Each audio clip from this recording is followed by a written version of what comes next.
Hello. This video will explain the research question. So, the research question is the question that the investigator or researcher wants to answer. If the researcher wants to explore or measure something that was not previously measured or changing over time or differs by place or person or time or by groups, he or she will use descriptive question just to get an idea about the subject or about the phenomena under investigation. So, under the descriptive question, you can find the words prevalence, percentage, average, like those simple terms, like what is the average, what is the percentage. I'm just exploring among certain groups or among group in general. So what is the prevalence, what is the percentage, what is the average, and the action verbs in the objective that is related to this question, like such as to describe, to explore, to measure.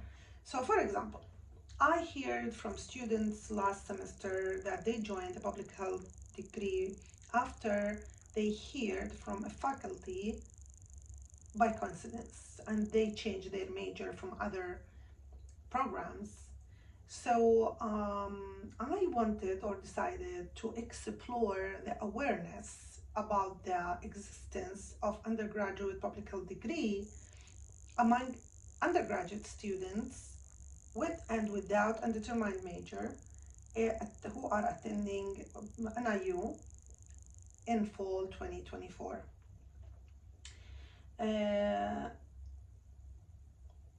So I need to be specific in the question that I formulate so I can measure the awareness correctly, right?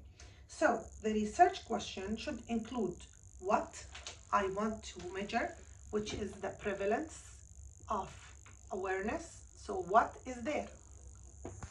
And then it needs, like the question also need to have who. So this is the prevalence of awareness. This is what, and then among who, which is among undergraduate students. So this is who, and then this is attending NIU. This is where, and this is when. So the good research question, descriptive question, should include all those elements to be able to provide, because this will guide us on the outcome when we, this will guide us through the process on while we are answering this question. So this will make the process easier.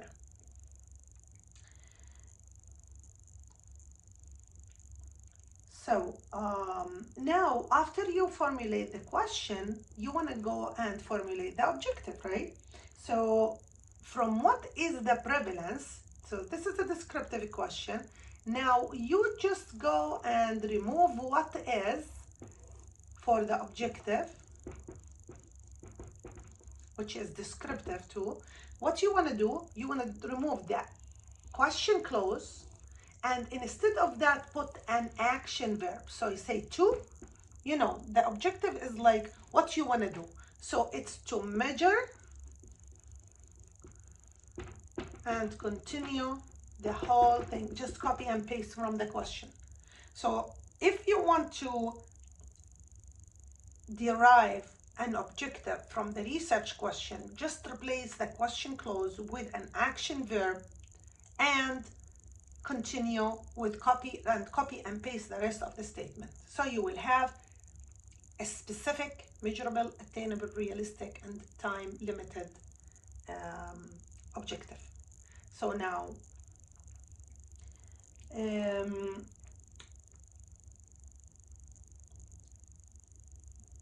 it's easy to get objective right away if you have a smart question. Now the question can be only general like this, and the question can be, you can characterize the descriptive question. You can characterize it, for example, say, I want to see the prevalence by gender. I want to see the prevalence by ethnicity. I want to see the prevalence by the factors that I think it's important for to understand. So these characterizations or these understanding or analyzing by or analyzing by factors or by other variables, that can be also helpful. So any observed differences that you can see in the descriptive analysis or in the descriptive question, it will help you to formulate hypotheses. So it helps, not testing, but it helps to generate hypotheses, to look at other factors that may influence or may be associated with the differences. So findings from descriptive question among different groups will stimulate hypotheses about the reasons for any observed differences in the disease or in the health behavior. So once we develop a hypothesis about the disease, we can test this hypothesis by analytic question. So now the stimulator for analytic question is the findings from a descriptive question. So descriptive question doesn't have hypothesis to test, but analytic question already has a hypothesis to test. We want to relate certain variables or factors to the disease or a health condition to understand why and how this happens. The question can be, is there a difference in awareness by gender among undergraduate students who are attending NIU in fall 2024? So if you want to change this to be analytic question, for example, you want to test if there is, you're going to start with a hypothesis about gender, for example. So you're going to say, is there a difference in awareness and prevalence, and continue the whole thing, copy and paste from here to the end. Is there a difference in prevalence of awareness about undergraduate public health program among undergraduate students who are attending NIU in fall 2024? It's just copy and paste the whole thing. And then this is a question, right? It has a question clause. This is analytic question. Now, from the analytic question, the same thing. Instead of you go to the objective,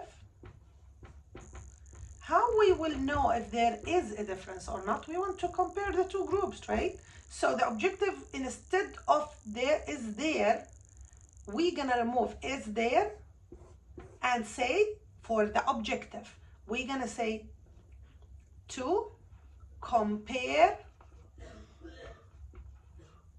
the, and remove the also the word difference, so all those for the objective, to compare the prevalence and continue the whole thing by gender,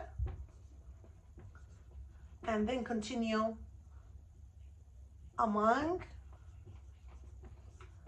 and continue after among.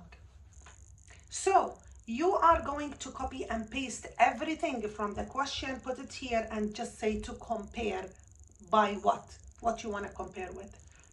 And then if you, this, as we remember, if we write analytic question, we should add hypothesis.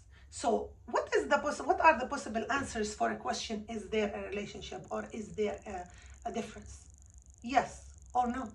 So if the answer is no, that will take us to the null hypothesis. Null, it's like a no answer.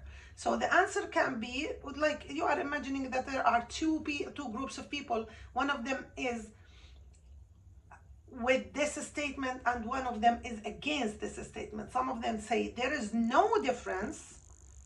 So just flip there with is and say there is no difference and continue the whole thing, copy and paste. Or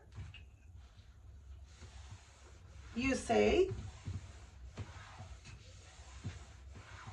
so once we have hypothesis notation for the null hypothesis, there is no and then difference in awareness, blah, blah, blah, to the end of the statement. And then the alternative hypothesis, which is basically, which represents the people opinion of yes, there is. You say there is. Same thing, copy and paste this and remove the word no. There is a difference. And continue pasting the whole statement. This is that easy. So now we know how to formulate a descriptive and analytic research question. Remember, you need to look at your data set. So decide which variables you want to use. The variables that you have to use are the variables that are related to your research question. Do you have those variables in the data set? Do you have the variables that are related to your interest? You need to formulate a question that you can answer. Remember, these public data sets include variables about the investigator's interest. They were not created for your interest. So if you don't find variables based on your interest, just to try to select something close to your interest, or select from the data set and try to formulate research question from the data set. You don't need, if you are interested in something, maybe you can do that after the class. For the purpose of certain class or for the purpose of analyzing data, just use the variables from the data set. Usually when we analyze from public data set was created to collect information about health in general. So you can find many topics or many variables that represent many topics in the public data set. So just to try to formulate a research question from the variables that are available to you from the public data set that you have selected.